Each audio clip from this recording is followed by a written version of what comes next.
Bienvenue dans ce tuto qui va être consacré à l'utilisation du logiciel iSpring, donc logiciel intégré à PowerPoint et qui permet de créer des modules e-learning, digital learning. Alors au travers de Xpring, nous avons surtout la possibilité intéressante de créer des quiz.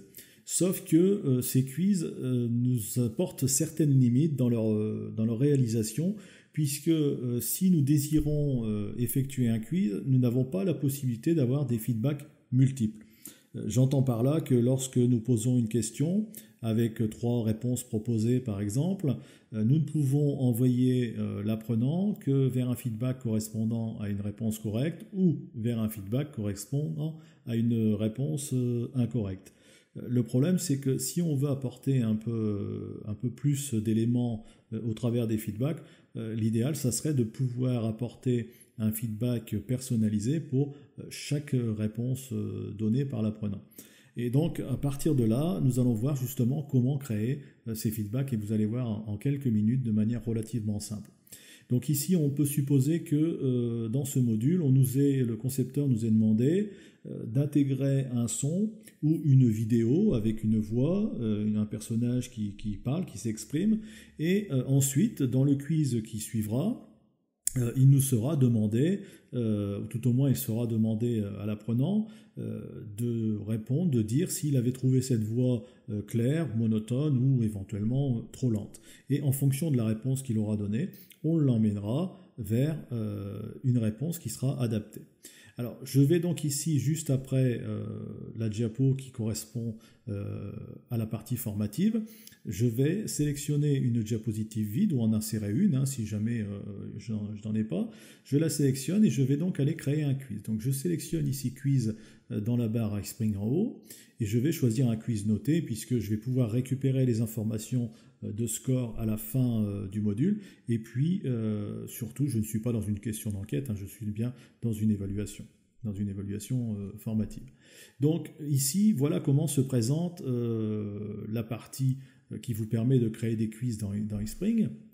Alors cette partie-ci, vous avez une vue formulaire et une vue écran. Alors la vue formulaire, c'est la partie qui nous permet de régler, si on peut dire, les éléments du quiz. Et la vue écran, c'est la vue telle qu'elle apparaîtra devant les yeux de l'apprenant sur son écran. Alors si je regarde celle-ci, moi je n'en ai pas envie, donc qu'est-ce que je vais faire? Je vais la masquer pour qu'elle n'apparaisse pas. Je vais aller cliquer sur l'œil qui est ici et je vais faire masquer l'écran. Voilà, l'œil est barré, cette diapositive n'apparaîtra plus. Ensuite, je vais apporter une question. Alors ma question ici, je vais aller chercher dans Accueil, en haut, et je vais sélectionner dans Accueil, question notée. Et, choix important, je ne vais pas prendre une réponse multiple, comme on serait tenté de le faire probablement, mais je vais prendre un choix unique. Je sélectionne ici une question à choix unique. Donc, je sélectionne, j'ai ma diapositive de questions à choix unique qui s'est positionnée ici entre les deux. Ça veut dire que, en théorie, mon apprenant va répondre l'alternative 1, il va être envoyé, si elle est considérée comme bonne, cette alternative, vers mon feedback numéro 1. S'il répond l'alternative 2, il sera normalement envoyé vers la mauvaise réponse, lui expliquant qu'il n'a pas réussi, et lui expliquant d'ailleurs pourquoi.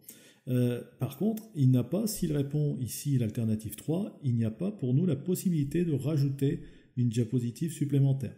Et nous n'avons pas non plus la possibilité dans cette diapositive de moduler, de réguler comme on veut, et ça va nous poser quelques problèmes. Donc, qu'est-ce que nous allons faire? Nous allons nous débarrasser de ces diapositives. Elles ne nous servent pas, on s'en débarrasse. Et on va maintenant créer les diapositives qui vont nous être utiles. Donc, je repars dans Accueil. Et que je sois sur la vue écran ou sur la vue formulaire, peu importe. Si je suis sur la vue formulaire, je sélectionne ma question, je vais sur diapositive vide. Et je vais créer autant de diapositives vides que je vais avoir besoin de diapositives de feedback. Ici, en l'occurrence, je vais en ajouter 3. Donc, j'en ajoute une première, j'en ajoute une deuxième. Si j'étais sur la vue écran, vous voyez, je reste ici dans la foulée de ce que je viens de remplir, ou ici, après ma question, peu importe l'ordre, je vais dans Accueil, encore une fois, diapositive vide, et j'ajoute une diapositive vide. Donc ça, ici, j'ai la diapositive de questions Ici, j'ai mes 3 diapositives de feedback. Je vais donc maintenant prendre le texte que j'ai préparé à l'avance et qui va me permettre de créer mon questionnaire. Donc je vais ici, tout simplement, je vais faire un copier-coller, donc ici en l'occurrence un coller de ma question. Je peux ici sélectionner le cadre, mais je ne peux pas sélectionner les textes. Donc pour ça, je l'avais dit dans un tuto précédent, vous devez repartir sur la vue formulaire. Donc je vais chercher le texte correspondant, donc ici on va dire très clair. Alors je vais prendre plutôt ceci, voilà. Comme ça, voilà. Je sélectionne ma première réponse, je fais un copier-coller. Alors quand je fais un coller plutôt, puisque le copier est déjà fait, alors j'ai mis, c'est très clair, égal feedback 1, ça nous permettra de vérifier, de nous repérer, une fois que le quiz sera fait, pour justement justifier de la bonne position des feedbacks en fonction des réponses données. Donc je vais faire pareil pour ma deuxième question, donc, copier, et je vais le coller ici dans mon élément. Je fais pareil pour mon texte numéro 3, donc ma question, ma proposition plutôt numéro 3. Voilà, donc là j'ai bien ici, si mon apprenant réponse est très claire, il sera redirigé vers le feedback numéro 1. Si la réponse est monotone, il sera dirigé vers le feedback numéro 2. Si la réponse est trop lente et non pas trop lente, il sera redirigé vers le feedback, je corrige ici également, vers le feedback numéro 3. Maintenant, donc ici, je vais créer mes 3 feedbacks. Le premier, je vais aller chercher, alors feedback numéro 1, je vais mettre voilà, feedback numéro 1 tout simplement. Je vais faire un copier de ce texte. Voilà, je vais juste les renommer comme ceci, vous donnez le nom que vous désirez. L'important c'est de comprendre la redirection tout simplement. Et là je vais mettre le texte d'explication. Et nous verrons après que nous allons aussi y ajouter un son. Donc je ne mets pas en page, je vais simplement copier-coller mes textes dans chaque diapositive. Donc ici j'aurai ma diapositive de feedback numéro 2. Et le texte qui s'affichera pour mon apprenant sera donc celui-ci. Je fais pareil pour mon texte numéro 3. Donc là, je me permets d'aller un peu vite, mais ça, normalement, ce sont des choses que vous savez faire. Donc je ne reviens pas sur ces explications-là. Elles ne sont normalement pas ici nécessaires. Donc voilà mon dernier texte. Mon dernier texte est positionné. Voilà. Donc ici, j'ai bien ma question, mes 3 propositions de réponse et mes 3 feedbacks. Voilà, et ils sont bien nommés, feedback 3, feedback 2, feedback 1. Ça m'évitera les erreurs lors de la vérification, je serai sûr que ma redirection est bonne ou mauvaise. Donc maintenant, il va être important, c'est d'apporter tous les éléments nécessaires à ces feedbacks. Alors, et déjà à ma question. Alors ma question va comporter du son. Donc je vais sélectionner ma question, je vais lui importer le son. Donc je sélectionne l'onglet son, je clique sur mon haut-parleur et là je vais chercher ma question que j'ai préparée à l'avance. Et donc j'ai ici ma question qui est insérée, je vais l'écouter pour vérifier si elle correspond bien. Comment analysez-vous cette situation ? Voilà, donc je suis bien sur la bonne voix off qui correspond à ma question. Je fais pareil pour mon feedback numéro 1. Je vais dans l'onglet son, je sélectionne le haut-parleur et je vais sélectionner feedback numéro 1. Je fais pareil pour mon feedback numéro 2, je sélectionne mon feedback numéro 2, donc je ne revérifie pas les sons puisque bien entendu je l'ai fait à l'avance et je sais que les sons sont corrects, ce sont les bons sons. Alors je peux par précaution faire le troisième.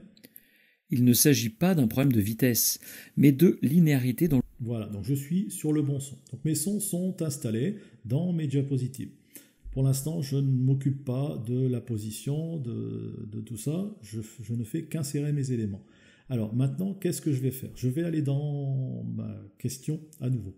Et je vais insérer une image, puisque quand même je veux l'agrémenter. D'ailleurs, le concepteur m'a demandé de l'agrémenter dans ma réalisation. Donc je vais sélectionner l'onglet image, et je vais sélectionner l'image. Donc moi j'ai sélectionné celle-ci. Je vais faire pareil pour mes 3 feedbacks, sachant que pour mes 3 feedbacks, il m'a été demandé de garder les mêmes images. Je vais dans l'onglet image, je vais sélectionner image.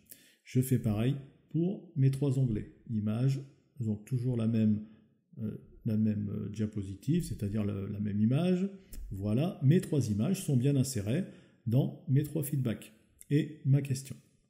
Maintenant, je vais sur la vue écran, je vais aller voir un peu ce qui se passe pour vérifier comment l'apprenant va percevoir à son écran ces éléments. Et là, oups, il se passe des choses qui ne sont pas très agréables à regarder. Donc qu'est-ce que je vais faire? Ici, vous voyez que j'ai le son qui est intégré, mais le son, lui, s'est affiché. Alors qu'est-ce que je vais faire? Je vais tout simplement faire clic droit sur ma barre de son, et je vais aller dans Propriétés. Et dans Propriétés, en cliquant dessus, je vais avoir la possibilité ici de sélectionner Jouer l'audio en arrière-plan. Donc je sélectionne Jouer l'audio en arrière-plan, je fais OK, et mon son, vous voyez, s'est positionné en dehors de ma diapositive. Ça veut dire qu'il est toujours présent à mon écran, néanmoins il ne sera plus visible. Et je vais faire pareil pour mes autres diapositives. Je vais supprimer tout simplement Jouer en arrière-plan. Alors je peux aussi le faire de la vue formulaire. Donc ici, il me restait sur mes feedbacks 2 et 3, il me restait ma barre de son. Je vais aller sélectionner l'onglet son ici à droite. Je vais dans Propriétés. Et là, je me retrouve avec la même fenêtre. Et pareil, je coche Jouer l'audio en arrière-plan.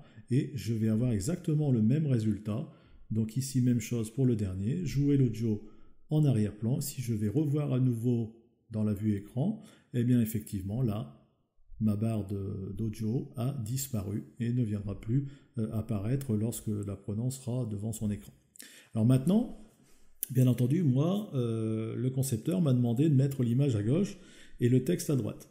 Donc je vais tout simplement glisser mon image, je la sélectionne et je vais simplement la glisser à droite, à l'endroit que je désire. Je vais sélectionner maintenant mon texte parce que lui, bien entendu, doit arriver à droite. Et donc, je vais sélectionner mon texte, je vais l'étirer un petit peu pour le positionner à peu près correctement, et mon texte va rester ici. Je vais par exemple ici, même chose, je peux décaler ça un peu vers la droite, et voilà comment tout simplement modifier l'apparence de votre diapositive. Maintenant, je vais aller faire la même chose sur mes diapositives de feedback.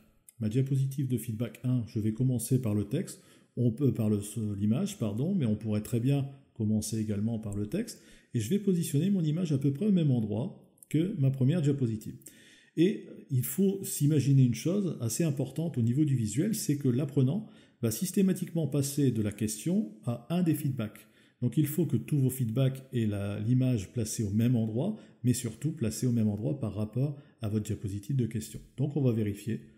Et là, effectivement, il y a un décalage. Donc je vais tout simplement décaler mon image, la remonter un peu, faire une vérification. Alors il faut encore que je la relève un tout petit peu. Voilà, et là, je pense que je serai bon. Exactement. Voilà. Donc là, quand votre apprenant va passer de la question au feedback, il n'y aura pour lui pas de différence puisque le texte, lui, est différent. Donc là, c'est tout à fait normal. Par contre, il ne sera pas choqué par le déplacement de l'image. Donc je vais sélectionner mon texte et le décaler à droite. Donc je le positionne plus ou moins. Ça, je vous laisse le soin de le positionner comme vous le désirez vous. Donc je peux éventuellement le redescendre un petit peu, voilà.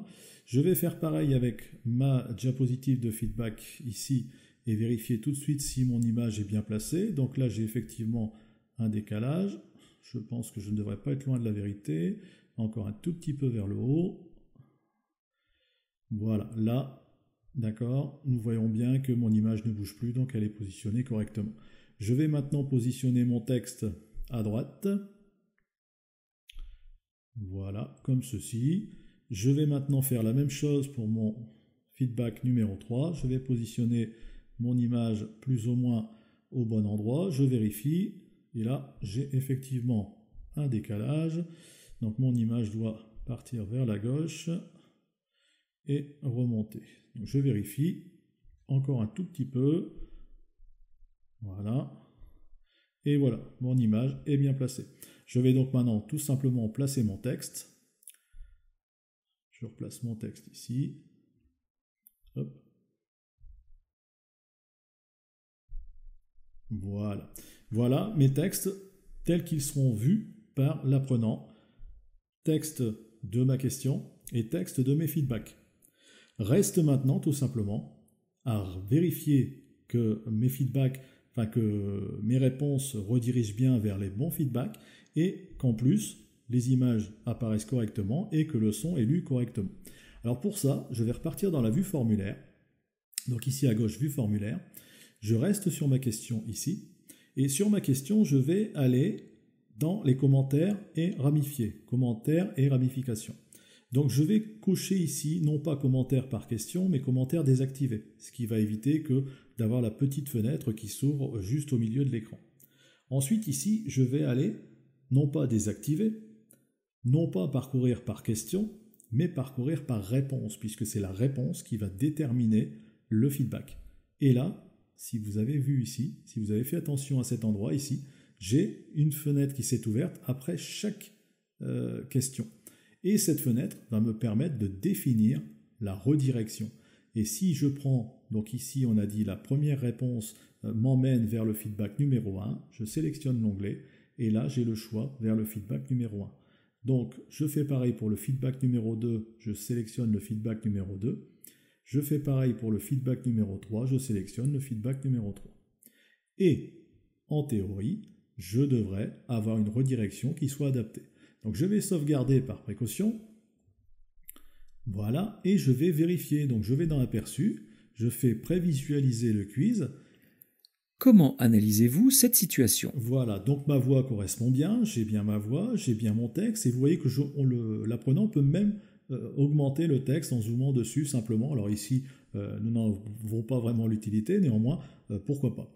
Alors je vais vérifier dans l'ordre, donc je vais faire le 1, ensuite le 2 et le 3. Si je vais vers le feedback 1, donc je sélectionne la réponse 1, il devrait m'emmener vers le feedback numéro 1.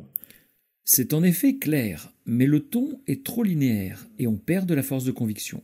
Voilà, donc j'ai bien mon son qui est apparu, qui a été lu, j'ai bien ma réponse de feedback numéro 1, j'ai bien le texte correspondant ainsi que mon image.